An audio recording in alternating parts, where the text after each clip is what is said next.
Locked On Podcast Network presents Locked On Sports Today. The Pittsburgh Steelers have started hot with Justin Fields, but are they truly contenders with this quarterback situation? And speaking of quarterbacks, do the Commanders have their franchise quarterback finally? And the problem with the Jags is Trent Baalke.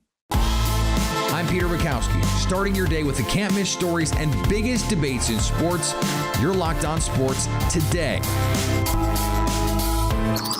Searching all major sports. Found. Let's start with the biggest story. The Pittsburgh Steelers moved to 3-0 over the weekend. Mike Tomlin, though, on Monday refused to call Justin Fields QB1. Said, I don't have to do that. Like, we don't need me to do that, right? But that raises the question, okay, this team is winning football games right now. The defense is incredible. Do they have enough in an AFC where we've seen what Patrick Mahomes can do? We saw on Monday night what Josh Allen can do. Chris Carter from Locked On Steelers joins me now. And Chris, I'll put it to you that way. With Justin Fields at quarterback, understanding might give you a little bit more on that positive variant side than, say, a Russell Wilson. Can this Steelers team, based on what we've seen through 3 weeks, be a legitimate contender in the AFC? If the Steelers offense does not grow from where it is, no. But I think there's a lot of upside to the Steelers offense. This is a young offensive line that's getting better. Broderick Jones had mightily been struggling with his punch. His right arm was in an elbow brace for about a month and a half. And then all of a sudden it came off this week. And first play, he lines up against Joey Bosa, and he absolutely buries him in the dirt. Joey Bosa ends up getting hurt, and he has a really good game. Broderick Jones, that is, after the fact. Zach Frazier, the starting center rookie, has been playing very well. Yeah, he has just been huge for this offensive line. And now you saw what was the number one defense going into last week. Was the Chargers, and you saw the Steelers. I talked to Zach Frazier after the game. He said, we made them tap out. And I think that there is this identity of that physicality the Steelers want. We knew it wouldn't happen right away, but I think they're starting to figure those parts out. And I also think Justin Fields is figuring out parts of this offense. If you looked at the first 2 weeks compared to the third week, Justin Fields targeted the middle part of the field twice as much in week 3 as he did weeks 1 and 2 combined. And part of that's still by design. The Steelers didn't want to throw near Jesse Bates with the Falcons, and they wanted to do that. But the Chargers had Derwin James, and they had no problem with him throwing it. I think they're growing in their confidence in Justin Fields. I don't know if they'll always stick with him, but I think that if they keep growing in the way that they have been, I think as long as their defense stays healthy, they could be a contender come December and January. Are there... the offensive line questions are going to persist here, but yes, we talked about Zach Frazier. He's been tremendous, arguably the best offensive lineman, maybe the best offensive player in this rookie class. I understand what Jaden Daniels did, but like if you just listen to the offensive line heads in the NFL media, they cannot say enough good things about what Zach Frazier is doing. And even with some of these questions, like Dan Moore is holding it down more or less, given what the Steelers need him to do. It's like, if this running game, Chris, like it's not Justin Fields, if this running game, which we thought would be the strength of this team, if they can be what we thought they could be, it seems like that could unlock everything for this Pittsburgh Steelers team, because then you can go to the heavy play action, you can get to some of the Fields run game, and then all of a sudden that opens things up for George Pickens vertically, where he is one of the best vertical threats in the entire NFL. Like, how do they unlock this run game? Because that seems to me a way to be like, hey, we can get this offense where we need it to get to. The chemistry is starting to build, Peter. That's the key thing, is they need the timing. They need it to be there. They also have been without their best offensive lineman, Isaac Seumalo, in their first 3 games. He suffered an injury right before the season started and has been out, but he's supposed to try to practice this week to see if he can come back. If he's back and it's him at left guard instead of second-year, 7th-round pick Spencer Anderson, I think that this offensive line will start to coalesce, and you'll start to see the run game unlock, and then that open up more play action opportunities, which is what this really this Arthur Smith offense wants to do. I've become increasingly impressed with how Arthur Smith has layered things. Like last year, if Matt Canada's offense hit a big play, it was a one-off. It didn't build. There was no building off of it. Even when Matt Canada's offense hit big plays, Chris, are we sure? Okay, once in a while. And that's do we need to check the tape on that one? Yeah, but that's the point, is that like you have to do some serious thinking back. Wait, did they hit there? Like once against the Raiders, they hit like a 50-yard ball. But that's the point, is that like they never built off anything. When they did one play, there was never coming back to it or coming back to a concept that basically fooled you to think that same one was coming. Play off the play. Exactly. And Arthur Smith is setting that up. Like, for example, I talked to Calvin Austin, who had a 55-yard touchdown in this game, and I said, hey, you were hitting the seam quite a lot in this game. That's not something that you normally do in this offense. He said, yeah, we knew they threw exotic blitzes at us on third downs, and we knew that what they do was they had a too-high shell, and they had guys to the sideline, so all we had to do was just get to a certain spot in the middle part of the field. We threw George in the middle to try to distract them there too. That opened me up, and I took it the rest of the way. You're seeing that coordination, and you're seeing Justin Fields allow the coaching to put him in the right situation, allow his talents to come to fruition. If Justin Fields keeps progressing well in this Arthur Smith offense, Peter, I think the Steelers offense, they're not going to be top 10 or anything like that. But if they're just middle of the road, like if they're just 16th in the NFL, 16th with what is right now the number one defense in the NFL, that is a serious contender. And I think that's the ultimate goal that they're kind of aiming for right now with the offense. Stay up to date on Pittsburgh Steelers all year long by subscribing to Locked On Sports Today and Locked On Steelers on your favorite podcast app and on YouTube. Thanks for making Locked On Sports Today your first listen. Coming up is Jaden Daniels' hymn for Washington. Before we get to that, an NFL legend got some very bad news. Hey, NFL fans, you can start the season with a big return on FanDuel, America's #1 sports book. So when you get a hunch in the middle of the game, you can check out the latest stats, view live play-by-play, and so much more on the same page where you place your bets. You'll get started with $200 in bonus bets guaranteed when you place your first $5 bet. And you can place that bet on some early week 4 lines. Thursday night, we have the Cowboys and Giants facing off. Side note, surprised this isn't a Sunday night game, as this is always a Sunday night game at some point. FanDuel has the Cowboys 5.5-point favorites on the road. That feels low, and yet I don't know if I want to take the Cowboys on that one. FanDuel.com if you've got a lean. Are you watching Fox Sports or ESPN on your TV all day? Have to turn down the volume with all that shouting?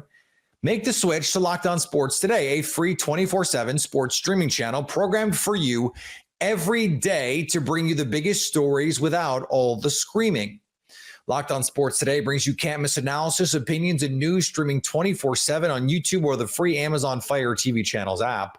Part of the Locked On Podcast Network, your team every day. Hall of Fame quarterback Brett Favre disclosed during a congressional hearing on Tuesday that he was recently diagnosed with Parkinson's disease. Appearing before a House Ways and Means Committee hearing on welfare reform, Favre spoke about Pravakis, a company making a concussion drug that received $2 million of temporary assistance for needy family funds, or TANF, as it's colloquially known. Favre was the top investor in Pravakis, and text messages show he began asking state officials for help securing funds for the company in 2018. It's important to also point out Brett Favre got involved in the misappropriation or alleged misappropriation of welfare funds, and that's part of why he was involved in this congressional hearing. Mike McDaniel left the door open that the Miami Dolphins could start a new quarterback next Monday night against the Tennessee Titans. Well, I think, as Skyler progresses, I think that leaves variables more vague. I think we have a important 48 hours to kind of see where he's at, and then also to get in front of our the rest of the quarterback room and talk with them, talk with the coaches, talk with some of the players to get them as most comfortable with the varied uncertainty. And we'll just have to take it a day at a time. There's a lot of stuff on the table, and in moments, that are broader than just the quarterback, but just the overall offense and the team in general. I think you have to open up your mind to a plethora of different solutions, considering your current answers as objectively you could evaluate haven't been the right ones. Kawhi Leonard's last-second omission off the men's Olympic basketball team was one of the big stories leading up to Paris this past summer. In a bit of irony, the Clippers announced Tuesday that they plan to hold Leonard out of drills during training camp. So maybe not so surprising that he was left off the team. Clippers president Lawrence Frank said the swelling in Leonard's inflamed right knee has decreased significantly, but Frank was non-committal about Leonard's availability for the start of the regular season. What else is new? Everyone was talking about the Cincinnati Bengals trying to avoid 0-3, and Jaden Daniels snatched the headlines in a historic rookie performance. 21 of 23 sets the rookie record for completion percentage. The first ever rookie with 250 plus passing yards, plus the rushing yards. He was unbelievable on Monday night. David Harrison en route to follow the team to Arizona, where they're set to play the Cardinals this week. From Locked On Commanders, David joins me now. And David, this is a team that has now not punted in 2 games. What has been the key for them this year, in a year where apparently we can't get any other quarterbacks to play well? I'll tell you what, man, going back to week 1 now, and I know it's kind of a garbage time touchdown, right? But their final drive against Tampa Bay Buccaneers was a touchdown. So going back to that drive, the Washington Commanders have 14 straight drives with 14 straight scoring drives, not counting kneel downs, of course, because nobody counts kneel downs, right? And that's amazing. Like that's just an amazing testament to really what this offense is capable of, what Cliff Kingsbury is doing as an offensive coordinator and a play caller, but also to the poise of Jaden Daniels. And Peter, we've talked about this because every time I go on a new show and we talk about Jaden Daniels, whether it come from training camp or from a game observation, that's the biggest word, right? And the analogy that I love to use and that I still kind of laugh at myself today, that I said this to his mother and she enjoyed it and she said it was perfect, is if Jaden Daniels' house was on fire, he would find a way to collect all of his valuables, everything that was important to him, and walk very calmly out of his house because nothing rattles that dude. And if you need any evidence of this, just look at the Cincinnati Bengals just leveling him on a 55-yard touchdown pass to Terry McLaurin. Like even that is not enough to take him out of single. I don't know if it was a 55-yard. It was a deep ball. I don't know which one it was off the top of my head anymore. But that is really just kind of the biggest thing that is making this whole thing go. But then I think Cliff Kingsbury also deserves a lot of credit because this is a guy who came in with a lot of criticism. A lot of people doubted whether or not he'd be able to revive his NFL coaching career. And what we've seen him do is kind of come through a little bit vanilla, right? But really just kind of look at his quarterback and say, okay, what are you ready for us to unveil? What are you ready for us to throw in there? And we'll throw it in as you're ready. And he has been spot on, man. Like he has been spot on knowing what his quarterback is ready to carry. And that's why they're having the success they are so early.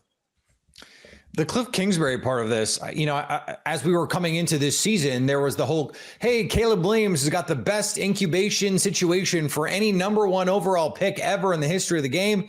We've seen how that's gone over 3 weeks. And we looked in Washington and we went, okay, Cliff Kingsbury, like that has not been the most successful thing in the history of the world over the last decade. This offensive line doesn't look very good. Beyond Terry McLaurin, the receivers are who exactly? And yet they found ways to succeed. What have they been doing? What did we miss when we were evaluating this team coming into the year? I think the thing that a lot of us tend to miss when we evaluate these teams, and I'm not going to sit here and try to like pat myself on the back like some sort of smarter than everybody else type of guy, because I do it too. But I think sometimes like we know how important trench play is, but sometimes we forget how important trench play is. Mm-hmm. And I think when you look at the Chicago Bears, you look at the Washington Commanders, one team did much more investing in their offensive line, right? New center who has a history of starting and being very solid. You got a Super Bowl winning left guard. Yes, he was a backup. He's still a Super Bowl winning left guard, a veteran right guard that a lot of people think is Pro Bowl caliber, all pro caliber, Sam Cosmi, that they locked down. Yes, they brought back Andrew Wiley. A lot of Commanders fans weren't happy about that, but he's a veteran, right? He's been around the block a little bit. And they invest draft capital in the left tackle spot with Brandon Coleman, who unfortunately has been battling some injuries. But the Chicago Bears, they go a different route. And, they already had DJ Moore, but they really invest in the weapons. And that's why a lot of people, myself included, kind of said, like, okay, Caleb Williams is inheriting a better platform. But when you look at it now, again, going back to what Cliff did, but also this O-line, largely unknown. We didn't know what to expect. As training camp and the preseason went on, my attention went from being less concerned about the O-line, being more concerned about the secondary. But that part being away from it, like, they really kind of showed that they might be a steady unit. Not the best in the NFL, but steady enough. That combined with Jaden Daniels' smart decision-making and athleticism, combined with Cliff Kingsbury with smart play calling, leaning on the run, using play action, getting Jaden out of the pocket, allowing him to do things off script. It's really just been kind of a combination of all those things. So it's not Cliff Kingsbury is a genius and we were all stupid. It's not this offensive line is all pro and we were all stupid. It's not Jaden Daniels should have been number 1 overall pick and we're all stupid. It's all three of those things are working in concert to make all of us feel really stupid. Stay up to date all year on the Washington Commanders by subscribing to Locked On Sports Today and Locked On Commanders on your favorite podcast app and on YouTube. Coming up, Trent Baalke is the main problem in Jacksonville. Jags got boat raced in Buffalo on Monday night. That leaves people wondering if change at head coach is needed. In fact, our pal Tony Wiggins did just that last night on Locked On Sports Today. As I mentioned, Locked On Jaguars host Tony Wiggins, he has his sights set higher up the organization in terms of changes that need to be made. I think Trent Baalke had a hand in helping facilitate the decision to move on to other coaches. I think Doug Peterson probably did that because if he didn't do something, then they were going to remove him and they were going to fire Doug Peterson. And I think the person that could make that call would have been Trent Baalke. I think Trent Baalke was one of those people that wanted the defensive staff run out of the building. Trent Baalke refused to let the defensive staff do some things that they wanted to do last year, according to my sources. It's funny how he's always at practice walking between and clapping, but then you can't find him. Like he's on a milk carton right now when this team is losing. If this team was winning, he'd probably have his face all plastered all in front of press conferences hanging around. But right now, he's absent. This just goes back to some of the things that you hear about Trent. Basically, what is Trent? He's in his late 50s. He's a little bit older than me. But this team is his personal playground. 49ers fans and 49ers media people, they've been hitting me up for 2 years telling me that Trent Baalke's terrible. That he runs the team like a scout, and you can't do that because he's a scout's scout, but you can't run it like a scout. And he's also a scout that wants to act like a coach. And there's just no accountability. There's no accountability. And I do believe that a part of the DNA of this team is coming out, is seeping through their pores. You see, you hear, you feel how this team conducts itself where Doug Peterson doesn't have. See, when you have a messy person in your organization, and I call him messy because that's the way I feel, and we've spoken to each other and been sort of admirable to each other. But he said things that I found to be weird with how he phrased it. And I got witnesses to that, by the way. There's nothing to really report on. It's just that the dude just has an aura about him of it's all about him. It's not about the players. It's really coach speak. And really what you have is someone sitting here playing like in a dynasty league on fantasy football, and they're running this organization.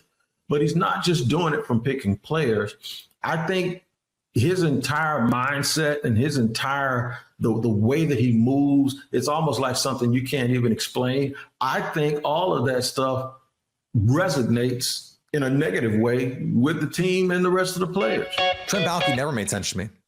We saw what happened in San Francisco. He built a team that Jim Harbaugh led to a lot of wins, and then they couldn't coexist. And then it makes you wonder how much of their success, given what Jim Harbaugh has done before and since, was actually Jim Harbaugh maximizing his players. Vic Fangio, maybe the best defensive mind of the last 10, 15, 20 years in the NFL. His ability to maximize his players. Was it really them and not Trent Baalke? All you have to do, I think, is look at what's going on in Detroit right now. Aiden Hutchinson is, at least this year, the best pass rusher in football. The Jaguars galaxy brain this. They went looking for traits when Aiden Hutchinson was the most productive defensive player in college football. He was a Heisman candidate. He was so good, and then tested as a freak athletic athlete. And they went with Trayvon Walker, who's become a nice player. But Hutchinson is a destroyer of worlds. These are the sorts of mistakes that have marked the Trent Baalke period, including, let's not forget, Urban Meyer in all of this. And are we sure Trevor Lawrence is the guy? These are personnel decisions. That speaks to the problem in Jacksonville. And finally, John Sterling just can't stay away. The legendary Yankees radio voice who retired in April returned to the booth on Tuesday as the Yankees began their final homestand of the regular season. Sterling will finish the regular season calling Yankees play-by-play on the radio and will travel with the team in the postseason. You can take the announcer away from the mic, but you can't take the mic away from the announcer. If you're catching this episode after hearing your favorite Locked On show, make sure to subscribe to Locked On Sports Today on YouTube or wherever you get your podcasts so you never miss an episode. Also, if you're a new subscriber to Locked On Sports Today, we're here for you with the biggest stories in sports every day. Coming up on the next Locked On Sports Today, are the Niners in trouble? So at least until tomorrow, stay locked on sports today. Locked On Podcast Network presents Locked On Sports Today. Go to our video on demand. Click on sports at the top of your screen. There, you'll find past episodes of Locked On Sports Today, plus other Locked On shows on demand.